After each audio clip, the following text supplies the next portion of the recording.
সাতাশ আমি বলেছিলাম বলে গুরু মশাই আমার পরে উঠল রাগে জ্বলে।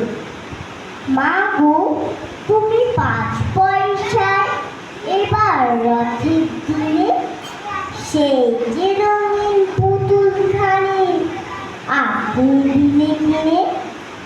খাতার নিচে ছিল ঢাকা দেখালে এক ছেলে, গুরু মশাই রেগে মেঘে ভেঙে দিলেন ফেলে।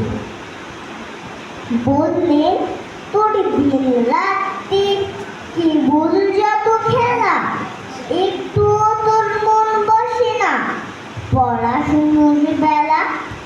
মা গো, আমি জানাই কাকি, ওর কি গরু আছে? আমি যদি নালিশ করি এখন তার কাছে, কোনো রকম খেলার পুতুল নেই কি মা ওর ঘরে? সত্যি কি ওর একটুও মন নেই পুতুলের পরে? সকাল সাজে তাদের নিয়ে করতে গিয়ে খেলা, কোনো পড়াই করেননি কি কোনো রকম হেলা?